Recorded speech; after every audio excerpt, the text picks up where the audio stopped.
Money and credit. पहला topic है money as a medium of exchange. पहले के समय में जब पैसा या उसका कोई रूप नहीं था तो उस समय चीज़ों को म्यूचुअल अंडरस्टैंडिंग पे एक्सचेंज किया जाता था और उस चेंज ऑफ सिस्टम को बार्टर सिस्टम कहा गया। बार्टर सिस्टम वो है जहाँ पे कि एक आदमी, मान लिया जिसके पास अनाज है, वो अनाज दूसरे को दे रहा है। मान लिया जिसके पास जानवर हैं, काऊ, बफेलोस, और वो अनाज दे करके गाय या भैंस उसके एक्सचेंज में लेगा, और जिसके पास काऊ या बफेलोस हैं वो दे करके और ग्रेनरीज लेगा। तो ये था बार्टर सिस्टम का कॉन्सेप्ट। अब यहाँ पे मनी का इंट्रोड्यूस हुआ। मनी क्या है? मनी एक ऐसा मीडियम ऑफ एक्सचेंज है जिसको सब मानते हैं और जिस पे सब एग्री करते हैं और उसको एक्सेप्ट करेंगे कि ये एक कॉमन मीडियम ऑफ एक्सचेंज है। किस चीज के लिए? ट्रांजैक्शंस को बनाने के लिए, मीन्स चीजों को खरीदने या बेचने के लिए। ये एक क्या है? एग्रीड और एक्सेप्टेड मीडियम ऑफ एक्सचेंज लिया जाएगा, वो मनी है। Modern forms of money. Modern forms of money में 3 आते हैं। पहला करेंसी, दूसरा डिपॉजिट्स विद बैंक्स, और उसके साथ है तीसरा चेक। मीन्स ये 3 चीजें से हम कोई भी ट्रांजैक्शन को फुलफिल कर सकते हैं, हम पेमेंट कर सकते हैं। तो ये मॉडर्न फॉर्म। सबसे पहले स्टार्टिंग के दिनों में बार्टर सिस्टम था। इनिशियल डेज में वहां पे कैटल्स को और एनिमल्स को ट्रांजैक्शन में इन्वॉल्व किया जाता था किसी चीज के पेमेंट के लिए। उसके बाद से आपका मेटेलिक कॉइन्स इंट्रोड्यूस हुआ, जिसमें गोल्ड, सिल्वर और इनके कॉइन्स को यूज किया गया मीडियम के तौर पे पेमेंट के लिए। और हाल के दिनों में आया currency, paper note, deposit with bank और cheque. Currency in India, reserve bank of India issues currency notes on behalf of central government and no other person is allowed to issue the currency as per Indian law। Means हमारे यहाँ केवल RBI को ये अधिकार है कि वो currency और कॉइन्स को बना सके। रूपी is the legal medium of exchange that is used for settling transactions in India। और यहाँ पे लॉ और लीगली डिक्लेरेशन है कि रुपीज को ही हम सब एक्सेप्ट करेंगे और मानेंगे किसी भी ट्रांजैक्शन को सेटल करने के लिए, उसका पेमेंट करने के लिए। और अगर कोई ऐसा मानने से इनकार कर देता है तो फिर उसके अगेंस्ट लीगल प्रोसीजर्स और एक्शंस लिए जा सकते हैं। दूसरा, deposit with bank. Deposit enables to settle payment without cash, hence it is considered as money। इसको डिमांड डिपॉजिट भी कहते हैं और बैंक में पैसे रखने से एक सिक्योरिटी मिलता है। इट पेज इंटरेस्ट और withdrawn as and when required. और इसी के साथ जब भी हमें जरूरत पड़ेगी उसके अनुसार हम उसको विड्रॉ कर सकते हैं। और ये कैसे? इसका एक फॉर्म है by use of cheque. Cheque के थ्रू भी हम ये यहाँ इसके ट्रांजैक्शंस कर सकते हैं। चेक। अब चेक क्या है? Check is a paper instructing the bank to pay a specified amount from the issuer account to the person in whose name the check has been issued। मतलब ये एक पेपर ऑफ इंस्ट्रक्शन है जो bank को instruct करता है, कहता है कि मेरे अकाउंट से जिसके नाम पे वो ड्रॉ किया गया है चेक, उसको पे करे द गिवन अमाउंट। और चेक के इसी कैरेक्टरिस्टिक की वजह से इसको एक फॉर्म ऑफ मनी कहा जाता है और ये एक तरीका का सेफ मोड ऑफ पेमेंट हो गया कैश के। Loan activities of banks. जो बैंक होता है ये एक फाइनेंशियल इंस्टीट्यूशन है। इसका दो मेन काम होता है, एक डिपॉजिट लेना और दूसरा, पहला डिपॉजिट लेना लोगों से और दूसरा, और जो मेन वर्क है जिससे कि बैंक का बिजनेस चलता है वो है लोन और क्रेडिट देना।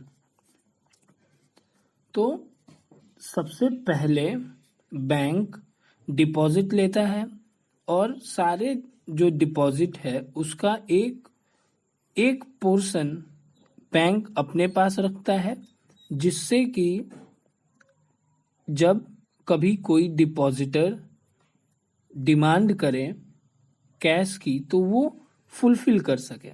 दूसरे स्टेप में जो इसके अलावा जो पोर्शन उसने सेव किया है उसके अलावा जो पोर्शन बचा है उसको वो लोन या क्रेडिट दे देता है बोरोवर्स को, जो लोग बैंक के पास पैसे उधार लेने आते हैं।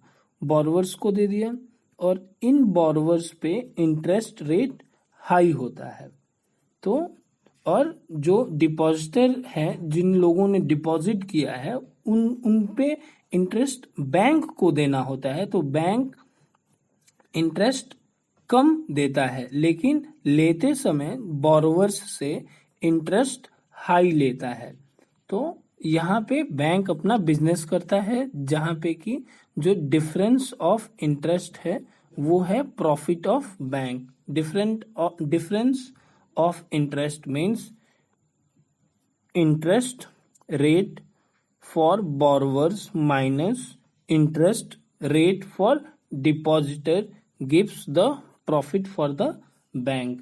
तो ऐसे बैंक के एक्टिविटीज हैं, लोन एक्टिविटीज हैं, और ऐसे बैंक अपने लिए पैसे बना सकता है जो प्रॉफिट में और बैंक के फर्दर ग्रोथ और फंक्शनिंग में काम आता है। इसमें सबसे पहले हमने क्या देखा, हमने देखा कि बैंक डिपॉजिट लेता है लोगों से और उस पे इंटरेस्ट देता है, लेकिन ये जो इंटरेस्ट देता है वो कम होता है। उसके बाद दूसरे स्टेप में ये लोन प्रोवाइड करता है लोगों को, और जो बोरोवर्स हैं, जिन लोगों ने लोन के लिए अप्लाई किया है या जो लोन ले रखे हैं, उन पे इंटरेस्ट रेट हाई होता है। Different credit situations. क्रेडिट क्या है? क्रेडिट मीन्स एक उधार लेना। Credit loan refers to an agreement in which the lender supplies the borrowers with money, goods, services in return for the promise of future payment। मतलब credit वो पैसा है या कोई सामान है या सर्विसेज है जो कि बोरोवर लेता है देने वाले से, लेंडर से, और प्रॉमिस करता है, मीन्स एक एग्रीमेंट करता है कि इस समय पे हम उसको रीपे करेंगे। और क्रेडिट दो जगह के लोग लेते हैं, एक अर्बन पॉपुलेशन, दूसरा रूरल पॉपुलेशन।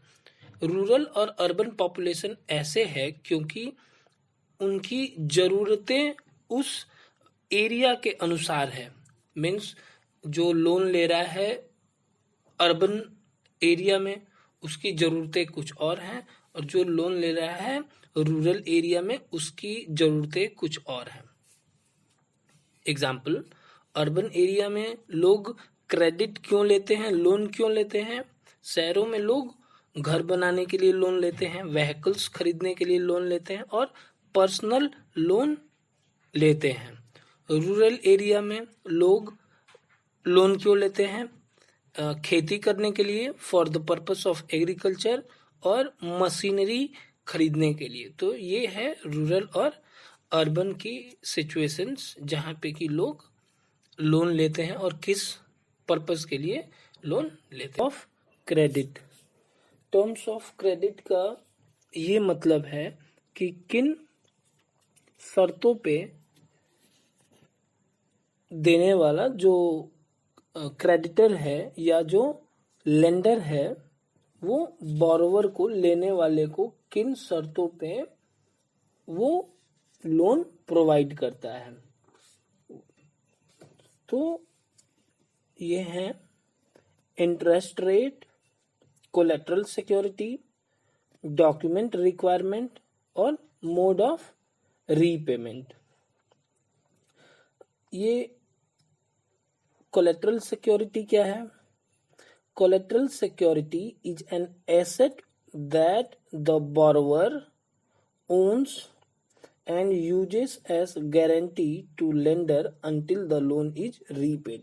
Collateral security वो संपत्ति है, एसेट है जो कर्ज लेने वाले के नाम है। जैसे कि कोई जमीन हो गई, घर हो गया, व्हीकल्स हो गई, और इसके कागजात वो कर्ज देने वाले के यहाँ रख देता है एक सिक्योरिटी के पर्पस से कि जब तक वो हम लोन नहीं वापस करेंगे तब तक ये इसका कागज आपके यहाँ रहेगा सिक्योरिटी के पर्पस पे। और अगर वो रीपे नहीं कर पा रहा है तो कर्ज देने वाला उस एसेट को बेच करके और अपना जो लॉस है उसको फुलफिल कर सकता है।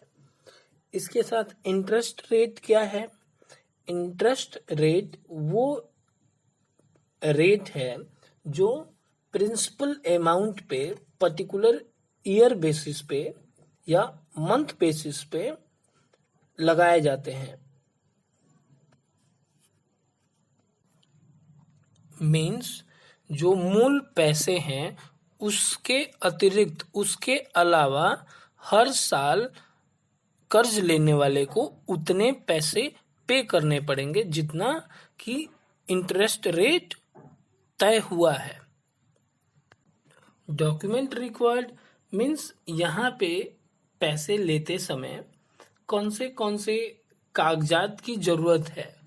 तो उसमें कर्ज लेने वाले का आइडेंटिटी कार्ड, उसका पता, उसके बैंक से संबंधित चीजें, उसके पैन नंबर और ये सारी चीजें और रिक्वायर्ड डॉक्यूमेंट्स सबमिट की जाती हैं।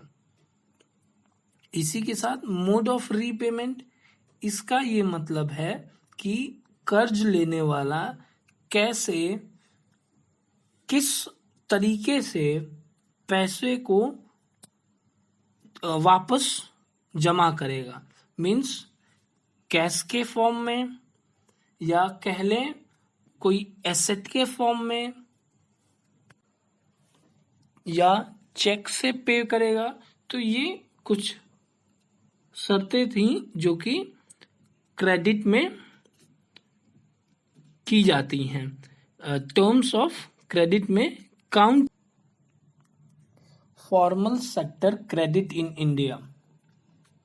इसके पहले हमने देखा क्रेडिट के बारे में, कर्ज, लोन कैसे लोग लेते हैं, कहाँ के लोग लेते हैं, अर्बन पॉपुलेशन, रूरल पॉपुलेशन के लोग क्रेडिट लेते हैं, किन वजहों से क्रेडिट लेते हैं। अच्छा, अब इसी के साथ फॉर्मल क्रेडिट होता है और इनफॉर्मल क्रेडिट होता है। फॉर्मल क्रेडिट का मतलब ऐसा कर्ज लेने का संस्थान, इंस्टीट्यूशन जिसको मॉनिटर करने के लिए कोई गवर्नमेंट बॉडी है, उसके टर्म्स और कंडीशंस गवर्नमेंट ने बना रखी हैं लोगों को देख करके। लेकिन इनफॉर्मल जो क्रेडिट सिस्टम है वो गवर्नमेंट के द्वारा नहीं बनाया गया है, उसके टर्म्स और कंडीशंस गवर्नमेंट ने नहीं बनाई है, और ये क्रेडिट इनफॉर्मल क्रेडिट देने वाले लोग केवल और केवल अपना बेनिफिट ध्यान में रखते हैं। उसी समय फॉर्मल क्रेडिट वो है जो कि कर्ज लेने वाले के बारे में ध्यान रख के ये सिस्टम बनाया गया है। फॉर्मल क्रेडिट में बैंक और कोऑपरेटिव सोसाइटी आ जाती है। इनफॉर्मल सेक्टर में, इनफॉर्मल क्रेडिट सेक्टर में friend, relative, trader, money lender और लैंडलॉर्ड जैसे लोग आ जाते हैं, शामिल हैं। फॉर्मल क्रेडिट को मॉनिटर करने के लिए आरबीआई है, रिजर्व बैंक ऑफ इंडिया, जो कि सुपरवाइज करती है the functioning of formal sources of loan. और इसी समय जो कि फॉर्मल क्रेडिट सिस्टम है, लेकिन ये अपने अप्रोचेस अर्बन एरियाज तक फैला रखा है, एक्सपेंडेड है, लेकिन इसका अप्रोच रूरल एरिया में उतना नहीं है, सब तक नहीं है। सारे फॉर्मल क्रेडिट के अंडर नहीं आते हैं। बहुत से लोग जो इनफॉर्मल क्रेडिट को प्रेफर करते हैं रूरल एरिया में, क्योंकि वो इजी टू अप्रोच है, लेकिन लंबे समय तक इनका हरास किया गया। पुअर बोरोवर्स को कोई भी रिकॉर्ड ना होना, इंटरेस्ट रेट बड़ा ही हाई होना इनफॉर्मल क्रेडिट में, तो इन दिक्कतों की वजह से, ये डीमेरिट्स की वजह से SHG का फॉर्मेशन हुआ। ये है self help group, small self help group. ये गरीबों के द्वारा, मीन्स पुअर पीपल के द्वारा बनाया गया एक ग्रुप है, कोऑपरेटिव सोसाइटी के जैसे, जहां पे कि ये लोग एक सिमिलर प्रॉब्लम्स को लेकर के और ये ग्रुप बनाते हैं और इसमें अपनी छोटी छोटी सेविंग्स करके एक फंड तैयार करते हैं, और इस फंड के जरिए ये अपने मेंबर्स को हेल्प करते हैं, जिनको लोग इस ग्रुप से, सेल्फ हेल्प ग्रुप से लोन लेता है। और टर्म और कंडीशंस इसमें कुछ नहीं होती हैं मेंबर्स के लिए, वो आसानी से ले सकता है और फिर अपनी अर्निंग के अनुसार धीरे धीरे छोटे छोटे अमाउंट्स में उसको रीपे कर सकता है, ताकि ये ग्रुप